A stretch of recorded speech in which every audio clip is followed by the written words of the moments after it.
What's the hardest thing about connecting as a couple for us? I think time is one, obviously. Time is one. And I just think the give and take of it. Exactly. That would be my number one, even before time. Now we're empty nesters, and so we're out of the child rearing stage. But what is so hard is that the way that I connect the most is the way that you connect the least. Yes. And the way that you connect the most is the way that I connect the least. Yep. So it is this idea of give and take. So we decided to do a little experiment. I was going to pick one weekend where I got to connect however I wanted to connect. Jared got to pick a weekend, which is actually the one that we just did, Yep. where you got to choose how you wanted to connect. Yes. And so last week we shared that with you guys. Then we've gone on it. It has happened. It is done. And so this week we want to share with you the results of that. What went really well and what we would do differently. Yeah. So first, tell our friends, what did you choose to do? I am actually in just a few days getting ready to leave. I've gotten the opportunity to teach at a summer camp the last several years. Last year, I learned a lot of different things. And one of the things I realized was I was trying to teach too high cognitively. And so I really needed to be able to bring a little bit more whimsy to it, have a little bit more fun with it. Also, the other thing that I hit last year is there was just times where I would hit times where I did not know how to proceed in how I was writing. And so this year I was like, well, I need your brain. And so if we could take a weekend and you help me with your brain to be able to dive into the book of Ruth deeper, that would be great. And here's the thing. I don't like giving him my brain. And it's not against you. Right? Do you know this? I do, yes. It's nothing against him. But in my home or in this type of relationship, I don't really want to think. I want to have fun. I want to relax. That's what I want to do. But it actually went better than I thought it would. Yeah. And we're going down a very, very rural road. And Melissa goes, she watches too much Dateline. Yeah. And so she was like, this feels a little scary. I'm like, it's fine. This is the beginning of a Dateline episode. Yep. And this is a Dateline mini mystery. No, you're going to be blamed if I end up dead. Always.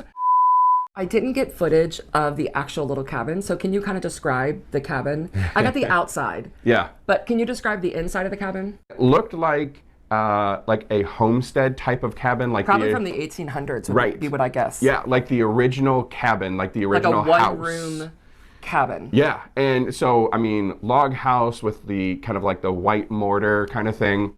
So very, very rustic, not finished floors. There was an extension on it. So it sounds very rustic, but they did such a wonderful job with it. It was a very charming little place and very cozy. And so we were really, really excited. I was really excited when I got there. Jared really loved it. I didn't think it was bad. I'm not a rustic person. And this, it had a bathroom, it had a sink, it had a fridge. So, some people would say that's not rustic at all, but it was not where we would typically stay. No, right. Yep. On the way to the cabin, which was an hour and a half, we listened first through the book of Ruth. Yep. I'm teaching 4 different days, and so obviously it was very easy just to chop up the book of Ruth into the 4 chapters. Melissa would start off by reading a text commentary from both of our favorite... kind of favorite. I don't know. It's losing rank real quick here. He's one of my favorite commentators. It's enduringword.com. Yeah. You would read that, and we would kind of walk through it and go, maybe, that's a stretch. And discuss our own ideas. Yep. And Jared started to write and bullet out.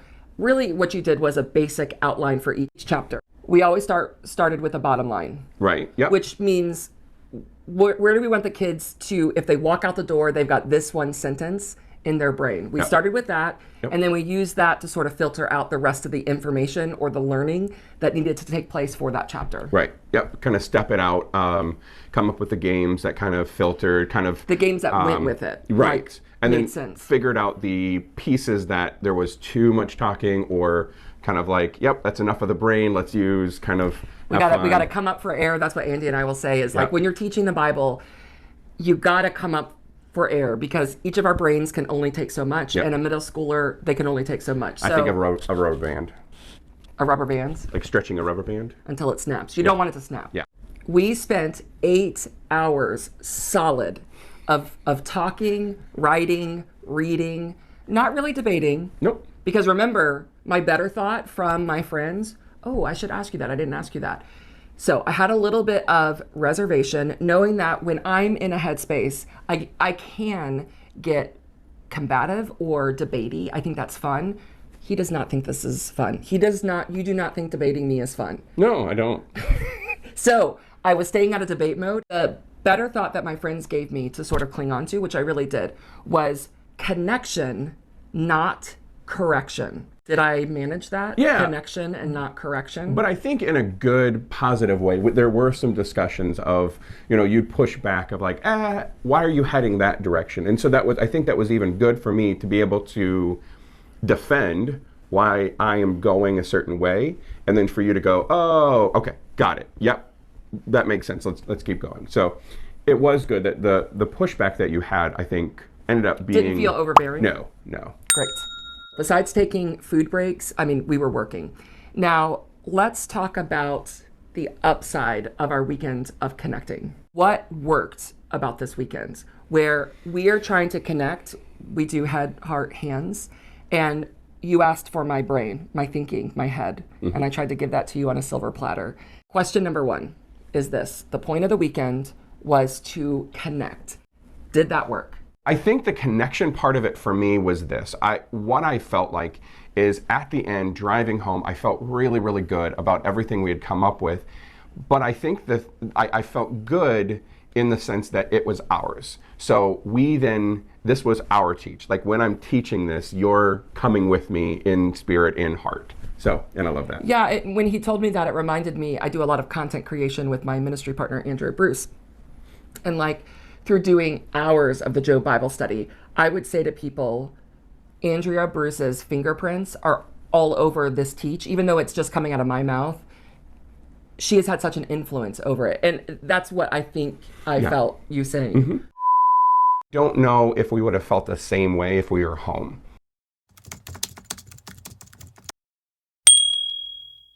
Oh, Why is that? Why do you think that? Well, there's just so many more distractions.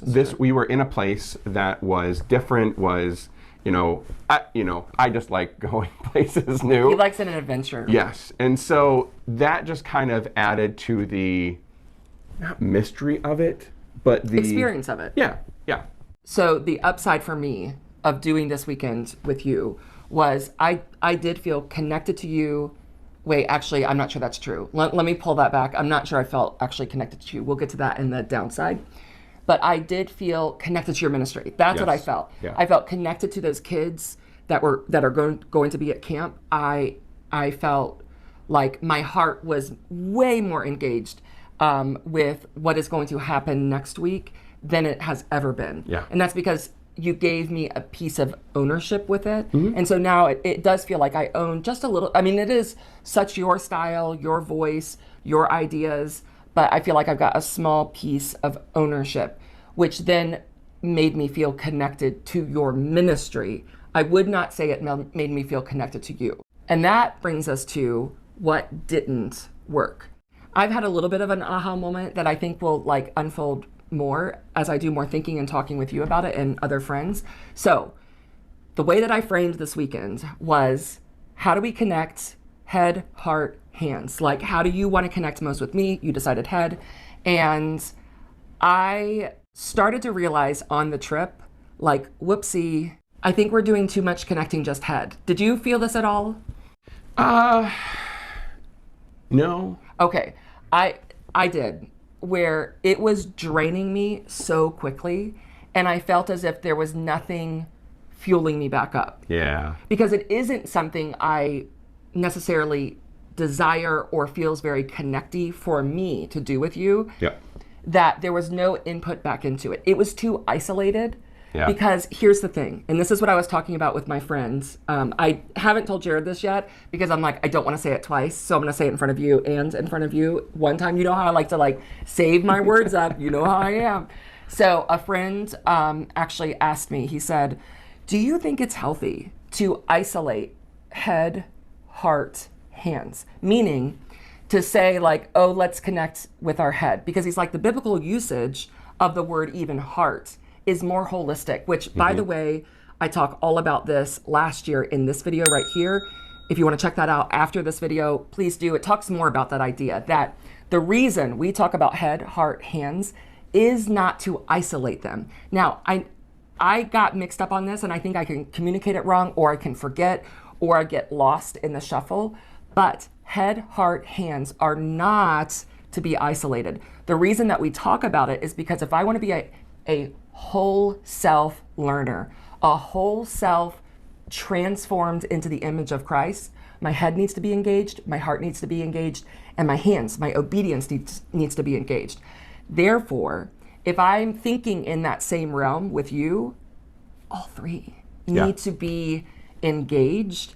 And I'm like, as my friend is talking to me about this, about the Bible, then I'm looking at our weekend and I'm like, it was too isolated. For me, it was too isolated. And I think you had already, Jared's got a really good gut read on connection. He is a heart first person. And so you had plans, which I didn't know, like when we did the video last time, you're like, we're gonna do s'mores, we're gonna hammock. I didn't know that was the plan. Yeah. It rained. And when I mean it rained on this tin roof,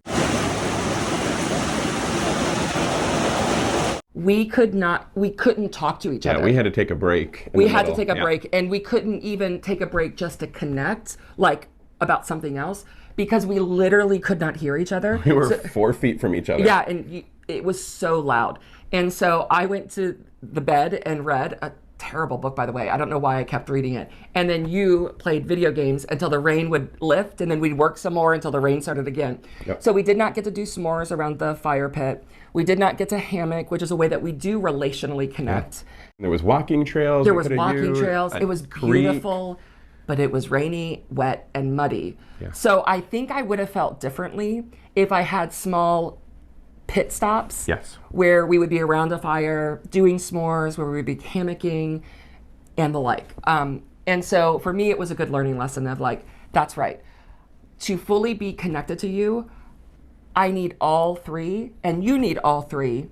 It's just what the point of the weekend was, is that the head needed to be a little louder, right? Right. But we can't drop the others. And that's what I would do differently. Yeah, absolutely. How did that pan out for you? Like, what did that feel like to you? Because when I asked you several days ago, or maybe right after, I was like, did you feel more connected to me after this weekend? Because that is the whole point. Right. And you said yes, but what was the but? And now I can't remember. Yeah, so when you asked me that, I kind of paused and you were like, what is like, that pause? That is not good. Only because I'm like, I put so much effort in. Please tell me this works. I did not feel connected, but I felt very valued. That's right. You said served and loved. Yes, I felt very valued, loved, served. I saw you really bending towards me, and that made me feel very valued. I still think back to that weekend with, it was a wonderful weekend, but I think if we had those other components, it would have been perfection. Yeah, absolutely. That is the conclusion of our weekend to connect together. First of all, it worked. It worked. We would do it better next time. Yeah. And we will do it better next time. My turn's coming up. Yep. I will see you next week. I think we're going to be talking about the Thomas Chain Reference Bible, but who knows? I could change my mind. One can never tell. All right, see you, friends. If you're curious about learning more about head, heart, hands, you can check out this video. And in this video, we ask the question, does Jeremiah 17 really tell us not to trust our feelings? And if not, what does it actually mean?